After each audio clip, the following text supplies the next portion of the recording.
الحمدللہ رب العالمین والصلاة والسلام علی سید الانبیاء والمرسلین اما بعد فاعوذ باللہ من الشیطان الرجیم بسم اللہ الرحمن الرحیم۔ سورہ بقرہ کی آیت نمبر 103 اس کی تلاوت اور اس کی تفسیر چل رہی تھی۔ اللہ تبارک و تعالیٰ نے ارشاد فرمایا وَاذْكُرُوا اللَّهَ فِي أَيَّامٍ مَّعْدُودَاتٍ، اور چند گنتی کے گنے ہوئے دنوں میں اللہ تبارک و تعالیٰ کا ذکر کرو۔ تو اس میں بتایا تھا کہ یہ ایام تشریق مراد ہیں، اور یہاں ذکر سے مراد تکبیرات تشریق ہیں، جو کہ ایک عاقل بالغ مسلمان مرد پر جو جماعت مستحبہ کے ساتھ جماعت نماز کو ادا کرے گا، اس کے بعد اس پر ایک بار لگانا واجب ہوتی ہیں اور 3 بار سنت کریمہ ہوتی ہیں۔ اور اس کے کچھ مسائل بھی آپ کی خدمت میں کل ہم نے عرض کیے تھے۔ اس میں ایک مسئلہ یہ بھی یاد رکھیں کہ اگر کوئی عید کی نماز ادا کر رہا ہے یا ایام تشریق میں جمعہ آ گیا،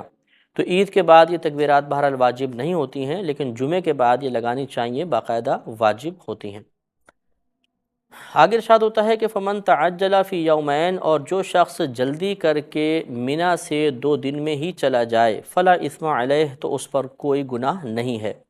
ومن تأخر، اور جو ٹھہر جائے، فلا اثم علیہ، تو اس پر بھی کوئی گناہ نہیں۔ لمن اتقى، یہ حکم اس کے لیے ہے جو متقی پرہیزگار ہے۔ واتقوا اللہ، اور اللہ تبارک و تعالیٰ سے ڈرو۔ واعلموا انکم الیہ تحشرون، اور خوب جان لو کہ بے شک تم اسی کی طرف جمع کیے جاؤ گے، اٹھائے جاؤ گے۔ تو اس میں اللہ تبارک و تعالیٰ نے منی کا مسئلہ بیان فرمایا کہ جب 8 ذو الحجہ کو انسان احرام باندھتا ہے حج کا، منی میں آتے ہیں، منی میں پورا یعنی فجر کے بعد مکے سے چلے، ظہر، عصر، مغرب، عشاء اور اگلے دن کی فجر، یہ منی میں نمازیں ادا کرنا سنت کریمہ ہوتا ہے۔ تو جب فجر وہاں پر ادا کریں گے تو 9 ذو الحجہ شروع ہو جائے گی۔ پھر جب سورج تھوڑا سا تیز ہو جائے تو میدان عرفات میں آتے ہیں، اور 9 کا دن وہاں پر گزارا جاتا ہے۔ غروب آفتاب کے بعد پھر مزدلفہ آتے ہیں، تو 9 کا دن یہاں گزارا، اور پوری رات جو 10 ذو الحجہ کی رات کہلاتی ہے وہ مزدلفہ میں گزارنا سنت کریمہ ہوتا ہے۔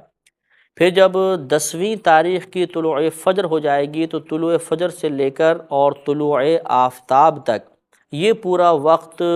مزدلفہ میں گزارنا واجب ہے۔ یعنی اس پورے وقت میں تو نہیں، یعنی جو قیام واجب قرار دیا گیا ہے اس کا پورا کل وقت یہ ہوتا ہے۔ اس میں اگر ایک لمحہ بھی آدمی اس وقت کے اندر ٹھہر گیا، یعنی طلوع فجر سے طلوع آفتاب تک، تو وقوف مزدلفہ ہو گیا اور واجب ادا ہو جائے گا۔ تو بہتر یہ ہوتا ہے کہ طلوع آفتاب تک یہاں ٹھہریں، اور پھر 10 ذو الحجہ کو اب منی آئیں گے، اور منی کے اندر 10، 11، 12 3 دن جو ہے وہ رمیے کرنی ہوتی ہے، کنکریاں مارنی ہوتی ہے۔ تو بعض لوگ ایسا کرتے تھے کہ 2 دن کر کے ہی چلے جاتے تھے اور جا کے طواف الزیارہ کر لیا کرتے تھے، اور بعض 2 دن کے بعد بھی ٹھہرے رہتے تھے۔ تو ایک دوسرے کو بسا اوقات ملامت کی جاتی تھی، جو جلدی نکل جاتے تھے زیادہ دیر ٹھہرنے والے انہیں ملامت کرتے، اور جو جلدی جانے والے تھے وہ پیچھے رہ جانے والوں کو ملامت کرتے۔ تو اللہ تبارک و تعالیٰ نے اس سے منع فرما دیا، اور ارشاد ہوا کہ جو 2 دن میں چلا جائے تو اس پر بھی کوئی گناہ نہیں، اور جو 2 دن کے بعد جائے، تھوڑا ٹھہر کر جائے گا، تو اس پر بھی کوئی گناہ نہیں ہوگا۔ اور یہ احکامات ان لوگوں کے لیے ہیں جو تقوی و پرہیزگاری رکھتے ہیں، لہٰذا اللہ تعالیٰ سے ڈرتے رہنا چاہیے۔ اور پھر آخرت کا معاملہ بھی عرض کر دیا کہ ہر قسم کے معاملے میں پڑھنے سے پہلے آخرت کو ضرور ملحوظ رکھیں، کیونکہ آخرت کا تصور، اللہ تبارک و تعالیٰ کی بارگاہ میں اٹھنے کا تصور ہمارے اعمال کی اصلاح میں بہت معاون ثابت ہوتا ہے، اور انسان اپنے فیصلوں کو شرعی تقاضے کے مطابق کرنے پر مجبور ہو جاتا ہے، طبیعت اس کا تقاضا کرتی ہے۔ آگے جو آیات ہیں وہ اخنس بن شریق منافق کے حق میں نازل ہوئیں کہ یہ نبی کریم صلی اللہ علیہ وسلم کے پاس مدینہ منورہ میں آیا، اور اس نے بڑی چکنی چپڑی باتیں کیں اور بہت ہی خوبصورت باتیں کیا کرتا تھا۔ تو نبی کریم صلی اللہ علیہ وسلم کو اس کی باتیں اچھی لگیں، اور اس نے اللہ تعالیٰ کو گواہ بنا کر یہ قسم کھائی نبی کریم صلی اللہ علیہ وسلم کے سامنے کہ میں اسلام قبول کرتا ہوں، اور اللہ تعالیٰ اس بات پر گواہ ہے، اللہ تعالیٰ جانتا ہے کہ میرے دل میں کیا ہے۔ لیکن جب یہاں سے یہ اٹھ کر گیا تو پھر اس نے جا کر فساد کیا، اور مسلمانوں کے کھیتوں کو برباد کیا، اور جو ان کے مویشی جانور تھے ان کے پیروں کی رگیں کاٹیں۔ اس کا یہاں پہ اللہ تبارک و تعالیٰ نے ذکر فرمایا، چنانچہ ارشاد ہوتا ہے وَمِنَ النَّاسِ مَن يُعْجِبُكَ قَوْلُهُ فِي الْحَيَاةِ الدُّنْيَا، اور لوگوں میں سے بعض وہ ہیں کہ جن کا دنیا کے بارے میں قول، یا جن کی دنیا کے بارے میں باتیں آپ کو پسند آئیں گی، تعجب میں مبتلا کر دیں گی۔ وَيُشْهِدُ اللَّهُ عَلَى مَا فِي قَلْبِهِ، اور وہ اللہ تبارک و تعالیٰ کو اس بات پر گواہ بناتا ہے جو اس کے دل میں ہے، یعنی دل میں منافقت موجود تھی اور اللہ تعالیٰ اس پر وہ جانتا ہے اس بات کو، اور وہ گواہ بنا رہا تھا کہ اللہ تعالیٰ جانتا ہے کہ میرے دل میں کیا ہے، تو اس بات کو اللہ نے بیان فرمایا وَهُوَ أَلَدُّ الْخِصَامِ، اور وہ بہت ہی بڑا جھگڑا لو ہے، جھگڑا کرنے والا ہے۔ لہٰذا اس میں یہ بات سمجھا دی کہ بعض اوقات انسان کی ظاہری باتیں مختلف ہوتی ہیں اور اس کا باطن کچھ اور ہوتا ہے، لہٰذا ظاہری باتوں سے فقط متاثر نہیں ہونا چاہیے، اس کے باطن پر بھی توجہ کرنی چاہیے، اور جب ایک شخص کے باطن کو ہم جان لیں اس کے بعد اس کی ظاہری باتوں کا اعتبار کرنا چاہیے۔ ہمارے نبی کریم صلی اللہ علیہ وسلم وحی الہی کے ذریعے منافقین کی اکثر حرکات کو جانتے تھے، لیکن چونکہ آپ کا منصب ایسا تھا کہ آپ کو ظاہر کا اعتبار کرنا ضروری تھا، کیونکہ اگر آپ باطن کا اعتبار کر کے ان کی منافقت کو اللہ کی وحی سے پہلے ظاہر کرتے تو وہ یہ اعتراض کر سکتے تھے کہ دیکھیں جی اپنے پاس سے ہی ہم پر یہ الزام لگا رہے ہیں معاذ اللہ، اور کچھ بھی مطلب وہ بات کہہ سکتے تھے۔ اس لیے نبی کریم صلی اللہ علیہ وسلم ان کے ظاہر کا اعتبار کر کے اور ان کے ظاہر کے مطابقین کے ساتھ رویہ اختیار کیا کرتے تھے۔ یہی بات اللہ نے بیان فرمائی کہ بہت سے لوگ ایسے ہیں کہ یعنی اخنس بن شریق جیسے منافق تھا کہ اس کی باتیں آپ کو بڑی پسند آئیں گی دنیا کے معاملے میں، اور یہ اللہ تعالیٰ کو اپنے قلب میں موجود باتوں پر گواہ بھی بنائے گا، لیکن یہ بہت بڑا جھگڑا لو ہے۔ وَإِذَا تَوَلَّى، اور جب یہ یہاں سے پھرتا ہے سعیٰ فی الْأَرْضِ، تو یہ زمین میں کوشش کرتا ہے لِيُفْسِدَ فِيهَا، تاکہ اس میں فساد کرے، وَيُهْلِكَ الْحَرْثَ وَالنَّسْلَ، اور یہ کھیتیاں اور نسل برباد کر دیتا ہے، ہلاک کرتا ہے۔ وَاللَّهُ لَا يُحِبُّ الْفَسَادَ، اور اللہ تبارک و تعالیٰ فساد کو پسند نہیں کرتا۔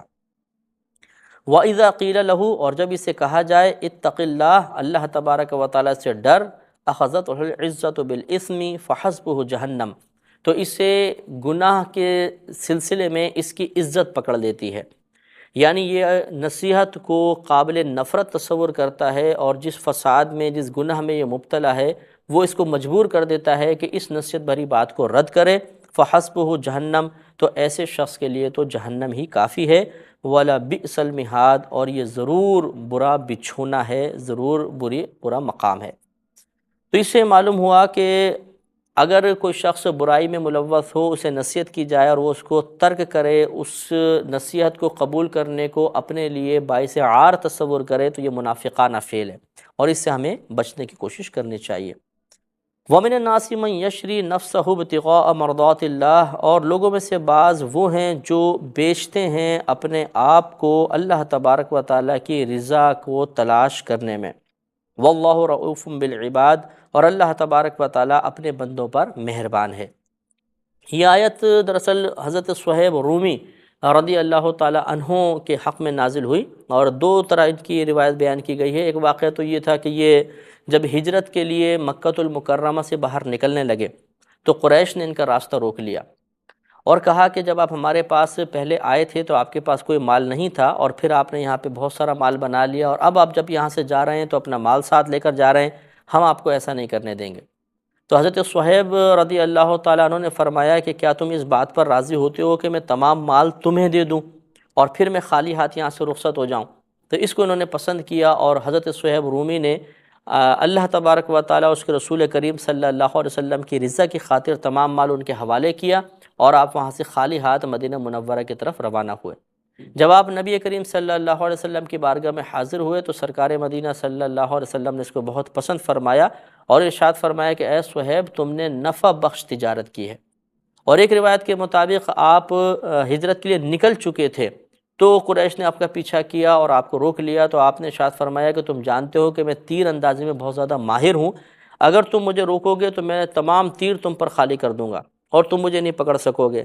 لیکن اگر تم مجھے جانے دو تو میں تمہیں ایک مدفن بتاتا ہوں، جہاں پر یعنی ایک مقام بتاتا ہوں جہاں میں نے اپنا مال دفنایا ہوا ہے، تم وہ مال نکال لو اور میرا راستہ چھوڑ دو۔ تو اس پر کفار نے کہا کہ ٹھیک ہے، ہم آپ کا راستہ چھوڑ دیتے ہیں، آپ ہمیں وہ مال بتائیں۔ آپ نے مال بتایا اور انہوں نے راستہ چھوڑ دیا۔ اسی طرح یہ نبی کریم صلی اللہ علیہ وسلم کی بارگاہ میں خالی ہاتھ آئے تو سرکار نے اس تجارت کو بہت ہی زیادہ پسند فرمایا۔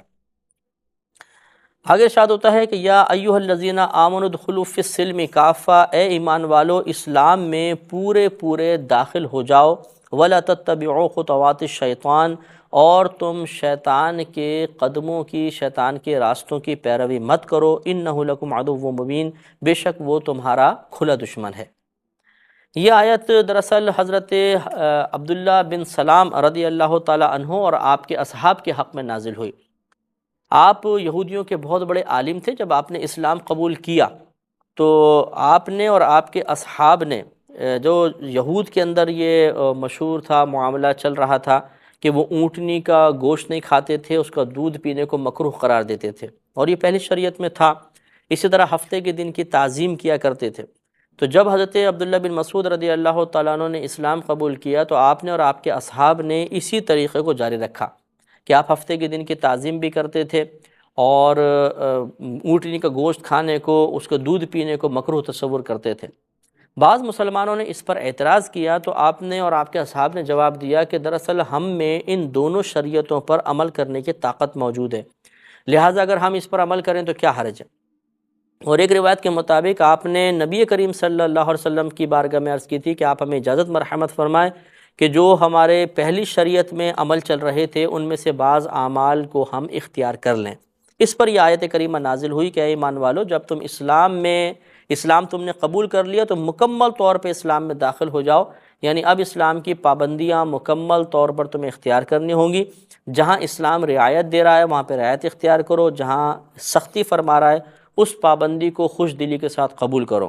اور اسلام میں دخول کے بعد پچھلی تمام شریعتوں کا لحاظ تمہارے لیے منسوخ ہو چکا ہے، اب ان کو لحاظ نہیں کرنا ہوگا۔ اس میں یہ بات یاد رکھیے گا کہ پچھلی شریعتوں میں تین طرح کے امور ہیں۔ ایک بعض وہ امور تھے کہ جو ہماری شریعت کے بالکل موافق ہیں، پہلے بھی تھے، اب بھی ہماری شریعت میں بھی ان کو باقی رکھا گیا، ان پر عمل کرنے میں شرعاً کوئی حرج نہیں ہے، کیونکہ حقیقتاً وہ پچھلی شریعت پر عمل کرنا نہیں ہے بلکہ اس ہماری موجودہ شریعت پر عمل کرنا ہے۔ دوسرے وہ امور ہیں کہ جو ہماری شریعت کے بالکل مخالف ہیں، پہلے وہ کام جائز تھے، ہماری شریعت نے ان کو حرام قرار دے دیا، ان پر عمل کرنا حرام ہوگا۔ اور تیسرے وہ ہیں جو نہ مخالف ہیں نہ موافق ہیں، اس میں پھر یہ دیکھنا ہوگا کہ اگر کوئی ایسی چیز ہے کہ جس پر عمل کرنے میں شرعاً کوئی حرج نہیں تو عمل کر سکتے ہیں، اور اگر وہ اس کو شرعی طور پہ ممانعت تو نہیں ہوگی لیکن مناسب نہیں ہے تو پھر اس کو ترک کرنا ہوگا۔ لیکن بہرحال ہمیں کوشش یہ کرنی چاہیے کہ ہم اپنی ہی شریعت کی پیروی کریں اور اس کو جاننے کی کوشش کریں۔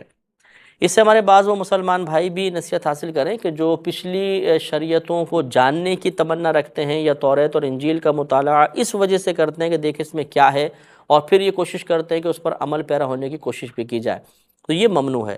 ہاں، علماء اسلام اگر توریت یا انجیل کی تلاوت کرتے ہیں، اس کا مطالعہ کرتے ہیں اس لیے تاکہ کسی کے اعتراض کا جواب دیا جا سکے یا اپنے اسلام کا دفاع کیا جا سکے، تو اس میں شرعاً کوئی حرج نہیں ہوتا۔ ورنہ نبی کریم صلی اللہ علیہ وسلم نے پچھلی کتابوں کے مطالعے کو بھی ناپسند فرمایا ہے۔ یہ مشکات میں روایت موجود ہے کہ حضرت عمر رضی اللہ تعالی عنہ ایک مرتبہ توریت کی تلاوت کرتے ہوئے حاضر ہوئے اور نبی کریم صلی اللہ علیہ وسلم سے عرض کیا، رسول اللہ دیکھیے یہ توریت ہے، اور تلاوت کرتے جا رہے تھے۔ تو وہاں پر حضرت ابوبکر صدیق رضی اللہ تعالی عنہ بھی بیٹھے ہوئے تھے۔ نبی کریم صلی اللہ علیہ وسلم نے جب توریت کو پڑھتے ہوئے دیکھا تو آپ کے چہرے انور کا رنگ متغیر ہونے لگا، یعنی آپ کے چہرے پر آثار ناراضگی نمایاں ہوئے۔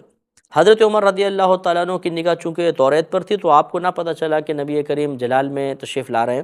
تو حضرت ابوبکر صدیق رضی اللہ تعالیٰ عنہ نے پھر آپ کو ٹوکا اور کہا کہ عمر تم دیکھتے نہیں کہ نبی کریم صلی اللہ علیہ وسلم کا چہرہ انور پہ آثار ناراضگی نمایاں ہیں؟ تو حضرت عمر نے پھر آپ گھبرا گئے اور آپ نے معذرت کا اظہار کیا۔ اس پر نبی کریم صلی اللہ علیہ وسلم نے ارشاد فرمایا کہ آج کے دور میں اگر موسیٰ علیہ السلام ہوتے تو میری پیروی کے بغیر کوئی چارہ نہ ہوتا، لہٰذا گویا کہ آپ نے منع فرما دیا کہ توریت وغیرہ کی تلاوت نہ کی جائے۔ اب اس شریعت میں جو قوانین ہیں، جو تعلیمات اسلامیہ ہیں، ان کا مطالعہ کیا جائے اور ان کا نفاذ ضروری ہے۔ اور اس کو اللہ تعالیٰ نے فرمایا وَلَا تَتَّبِعُوا خُطُوَاتِ الشَّيْطَانِ، اور شیطان کے قدموں کی پیروی نہ کرو۔ گویا کہ اپنی شریعت کو چھوڑ کر دوسری شریعت کا اتباع کرنا یہ اب مناسب نہیں ہے، اور یہ شیطان کے دھوکوں میں سے ایک دھوکہ ہوگا، اور بے شک شیطان ہمارا کھلا دشمن ہے۔ اسی آیت سے یہ استدلال بھی کیا گیا ہے کہ اسلام میں پورے داخل ہو جاؤ، اس کا مطلب یہ ہے کہ اب اپنی مرضی کے موافق اسلام کی تعلیمات کو اختیار نہیں کیا جائے گا، بلکہ تعلیمات اسلامیہ چاہے مرضی کے مطابق ہوں، چاہے ان کا اختیار کیا جانا نفس پر گراں گزر رہا ہو، ہمیں ان کو اختیار کرنا ہی ہوگا۔ لہٰذا اب بعض جو ہمارے حضرات ہوتے ہیں، خواتین و حضرات کے بعض چیزیں قبول کر لیتے ہیں اور بعض چیزوں میں وہ دنیا کی رعایت کرتے ہیں، اس کو شریعت نے منع کیا کہ اسلام میں پورے داخل ہو جاؤ۔ مصلحت پسندی کی وجہ سے تعلیمات اسلامیہ کا صراحت رد، یہ شریعت کو محبوب اور مطلوب نہیں ہے۔ لہٰذا اسلام میں مکمل طور پہ داخل ہو جانا چاہیے، اپنا ظاہر ہو، باطن ہو، گھر ہو، چاہے آفس فیکٹری ہو، ہر جگہ ہمیں تعلیمات اسلامیہ کے نفاذ کو لازم سمجھنا چاہیے۔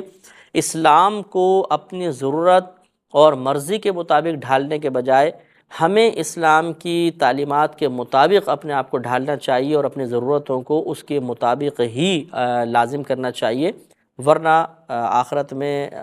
نقصان کا اندیشہ ہوگا۔ اور اس راستے سے ہٹ کر، اسلام کے راستے سے ہٹ کر جب ہم چلیں گے تو یقیناً شیطانی راستہ ہوگا، اور شیطان ہمارا کھلا دشمن ہے۔ فَإِن زَلَلْتُم مِّن بَعْدِ مَا جَاءَتْكُمُ الْبَيِّنَاتُ فَاعْلَمُوا أَنَّ اللَّهَ عَزِيزٌ حَكِيمٌ، تو پس اگر تم اس کے بعد بھی گمراہی کا راستہ اختیار کرو کہ تمہارے پاس واضح طور پہ نشانیاں آ چکیں، تو جان لو کہ بے شک اللہ تعالیٰ غالب ہونے والا، حکمت والا ہے۔ تو اس آیت کا مخاطب دونوں ہی ہو سکتے ہیں، کفار بھی اور مسلمان بھی۔ یعنی کفار سے اگر خطاب ہوگا تو اس کا مطلب یہ ہے کہ جب تمہارے پاس واضح نشانیاں آ چکیں، اور نشانی سے مراد یا تو قرآن عظیم ہے یا ہمارے نبی کریم صلی اللہ علیہ وسلم کے ذات کریمہ ہے، کہ جب یہ چیزیں واضح طور پہ نشانی اللہ کی طرف سے تمہارے پاس آ چکیں، اس کے بعد بھی اگر تم گمراہی کا راستہ اختیار کرو تو پھر یہ تمہارا اپنا قصور ہوگا، اور اللہ تعالیٰ ضرور غالب اور حکمت والا ہے، لہٰذا آخرت میں تمہیں عذاب ہوگا۔ اور اگر اس سے مراد مسلمان ہیں تو اب مراد یہ ہوگا کہ جب تم نے واضح طور پر قرآن عظیم کو حاصل کر لیا اور نبی کریم صلی اللہ علیہ وسلم کی ذات اقدس تمہارے سامنے ہے، یا بعد والوں کے لیے آپ کی سیرت پوری مکمل طور پہ موجود ہے، تو پھر اس کے باوجود اگر تم غلط راستہ اختیار کرو گے تو تم قابل گرفت ہو، اور اللہ تبارک و تعالیٰ آخرت میں تم سے سخت حساب لے گا۔ هل ينظرون الا ان تأتيهم الله في ظلل من الغمام والملائكة وقضي الامر، اور کیا وہ اس بات کا انتظار کر رہے ہیں کہ ان کے پاس اللہ تبارک و تعالیٰ کا عذاب آئے بادلوں کے سائے میں، اور فرشتے، عذاب کے فرشتے آئیں اور معاملہ پورا کر دیا جائے؟ وَإِلَى اللَّهِ تُرْجَعُ الْأُمُورُ، اور اللہ ہی کی طرف تمام معاملات لوٹتے ہیں۔ یعنی اس سے معلوم ہوا کہ اللہ تبارک و تعالیٰ نے ارشاد فرمایا کہ اس سے پہلے کہ اللہ تعالیٰ کا عذاب تم پر نازل ہو اور عذاب کے فرشتے تمہاری طرف متوجہ ہوں اور تمہارا تمام معاملہ پورا کر دیا جائے، اس سے پہلے ہمیں چاہیے کہ اسلام کی تعلیمات کو قبول کریں اور مکمل طور پہ اسلام میں داخل ہونے کی کوشش کریں۔ اور اس طرح اگر یہ خطاب کفار سے مانا جائے تو اس کا مطلب یہ ہوگا کہ اس بات کا انتظار کر رہے ہیں کہ جس طرح بنی اسرائیل پر، یہ پچھلی قوموں کے اوپر اللہ تبارک و تعالیٰ کے عذابات نازل ہوئے، ان پر بھی کوئی عذاب نازل ہو اور عذاب کے فرشتے آ جائیں، کیا یہ اس بات کا انتظار کر رہے ہیں؟ تو اس بات کا اگر انتظار ہے تو اس کے بعد پھر توبہ نہیں ہوتی ہے، کیونکہ جب آثار عذاب نمایاں ہو جائیں تو پھر چاہے لاکھ آدمی توبہ کرے، پھر اس کے بعد توبہ مقبول نہیں ہے۔ تو اس لیے انہیں چاہیے کہ اس سے پہلے اللہ تبارک و تعالیٰ کی نشانیوں کو قبول کریں، نبی کریم صلی اللہ علیہ وسلم پر ایمان لے کر آئیں، اللہ تعالیٰ کی اطاعت اور اتباع کریں، تو انشاءاللہ یہ آخرت میں نجات پا جائیں گے۔ اور اللہ ہی کی طرف تمام امور، تمام کام لوٹتے ہیں، اس کا مطلب یہ ہے کہ ہر چیز کا خالق و مالک اور فاعل حقیقی اللہ تبارک و تعالیٰ ہی ہے، لہٰذا دھوکے سے باہر نکل کر اللہ تعالیٰ کی طرف ہی رجوع کرنے میں بہتری ہوتی ہے۔ وَمَن يُبَدِّلْ نِعْمَةَ اللَّهِ مِن بَعْدِ مَا جَاءَتْهُ، اور جو شخص اللہ تبارک و تعالیٰ کی نعمت کو حاصل کرنے کے بعد اسے تبدیل کر دے، فَإِنَّ اللَّهَ شَدِيدُ الْعِقَابِ، تو بے شک اللہ تبارک و تعالیٰ سخت عذاب دینے والا ہے، یا اللہ کا عذاب بہت ہی سخت ہے۔ تو یہاں پر یہ جو فرمایا کہ سل بنی اسرائیل سے سوال کریں، اس سے مراد باقاعدہ یہ نہیں تھا کہ نبی کریم صلی اللہ علیہ وسلم یا صحابہ کرام سے فرمایا جا رہا ہے کہ آپ بنی اسرائیل کے پاس جا کر سوال کریں، بلکہ مراد یہ ہے کہ ان کے اعمال کا مشاہدہ کریں، کہ بنی اسرائیل کو اصل میں یہ یہود ہی تھے، تو بعض بنی اسرائیل وہ تھے جو حضرت موسیٰ علیہ السلام کے زمانے میں تھے، اور بعض بنی اسرائیل وہ تھے جو نبی کریم صلی اللہ علیہ وسلم کے زمانے میں تھے اور اب بھی موجود ہیں، وہ یہود مراد ہیں۔ تو ان دونوں کا مشاہدہ کریں کہ جو پہلے والے بنی اسرائیلی تھے انہیں اللہ تبارک و تعالیٰ نے کتنی واضح نشانیاں دیں کہ موسیٰ علیہ السلام ان کے زمانے میں ان کے درمیان موجود تھے، پھر موسیٰ علیہ السلام کے معجزات وغیرہ، پھر ان پر نعمتیں وغیرہ آئیں، اس کے باوجود انہوں نے ناشکر پن کا مظاہرہ کیا تو اللہ تعالیٰ نے ان پر عذابات نازل فرمائے۔ تو اسی طرح موجودہ دور کے جو یہودی ہیں انہوں نے بھی نعمت کو تبدیل کیا، تو اس قسم کے عمل سے مسلمانوں کو اجتناب کرنا ہوگا۔ اس پر انشاءاللہ مزید کلام ہوگا، اگلے پروگرام میں اس پر ہم بہت سی اور باتیں بھی کریں گے۔ وآخر دعوانا ان الحمدللہ رب العالمین۔